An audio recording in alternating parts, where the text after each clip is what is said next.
Bismillah malatiga don kibaru keneka. Biye tene janvier kalo kile saba. Samba fla aleni muwan fla konona la. An foli be aw bele jele kabini aw sigoro la. Bi kibara munu mambulo ka da flo ka odo ode ka fo. An so ngodu ko ira la ka fo ko majugu tarani e ma do koni. Kibara munu sera mo konya la ule ira la ka fo mi e december kalo kile muwan aleni konoto konona yi. Ko an so ngodu do la ko ni e bambakatu ye ko marfare kumugulu. Ko utara ban magaton do be noni amba foma première urgence ONG dodo ko utara o mado koniga so ka aga gardien koni buko o kele koni ku utara do ka chen yere takata ni chen yi ayo ami wakati mina ko bi ma kontaro ni ma kufole ni tara romna nga ko nyini nun koni be fina mi bona la anu do kulo ka duna nata ayo o temene ga be kibara wore ma bulo ka da kulo ka o de ga fo gawo ko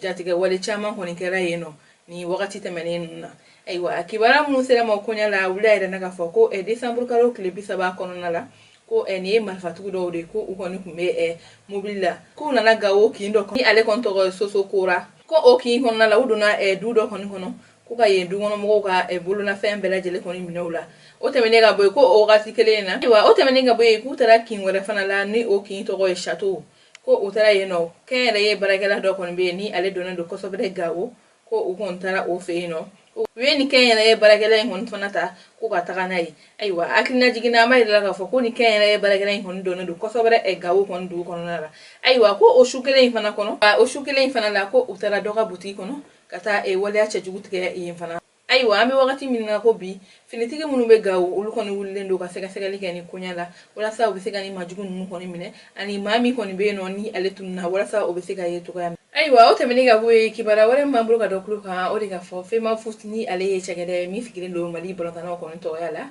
ko uli ma do ko wule bu ko jinne sanfe aywa kibara mun sira mo kunya la uli ayda na ga fo ko fe ma futu maw ko uluni mi ministry so mi fikire be far ko nyana jeka ko ulu ko ni wulla ka bara do ko ni ke baram kono na la ku ayda ga fo ko mama we ga mali bolotana ka maw ko ni yurugu ka fede ko o kon be mine aywa ko o bara kono la ko uwe ma do ko ni mine ni ale wole da ko jenne sanfe aywa fe ma futu maw ko ni ko ka ho nya aywa jano ko ni kunga fe mi fe ma futu maw ye ko o kon kuye seben do bo seben kono la ku kangarmada ka ira ka fo ko balantano ka maw ko o kon be ga fere ulu bara ko wa ka be fere wa wulum blade ko fere wora foi ta la ni fe ma futu konte wa ko maw mane kala sababu ka fere so ko jigine na mi ka dogani ulu ta ka mayo na dege ko ka fere ko inobe mine aywa ko o bara nun kono na ma do ko ni ye o wale ya nun ke ko ulla kata o ma ko fole nun no mine kiriblo honna aywa wi ayira ga fofana ko wa ko ni ta bani ko maw mani mine da tuguni ni bara jugu nun honna ko ibeta kiriblo konna aywa kibara kunchala kibara wore mamblo ka dokulu ka o de ga fo coronavirus bana kise ko ni jugu yale no anfe ni wakati na o de kama ministry so mi sigire be kenya ko ni okunkuna uli sebem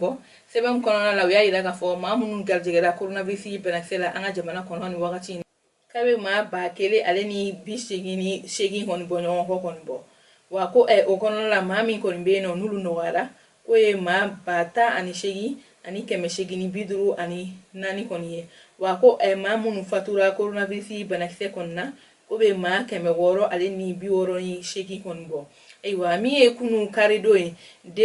mi e kunu karido janvier kalo kile fla ma munu garjigera coronavirus bana kise la ko ma keme ale ni bi woro fla ani kili wa ko ma bi konoton ani shegi ku ulu koni kene yala wa ko ami wakati mina ma munu be no nulu la dalendo kene so la coronavirus bana kise kon sababu yala ko ma keme ale ni fly o ma keme ani fla la ko ma bisaba ni fla koni be no ko ulu ta ka jugun ko sobere wa ko ma munu fana be no nulu masega kene so soro no ulu koni bugo so nga uga tigalendo coronavirus bana kise la ko be ma bi konoton ale ni ko be ma keme konoton ale ni bishegin ni woro koni bonyo ngo konna aywa ole okumna mi ministry misigine be kenya okumuna wi kangar mada bela jele ko bega la didika la bato wala sa ambe feka kifika bo ni banay koni toroma aywa ambali ma woni ne koni kuyi anga bidon kibaru e ka doklo ka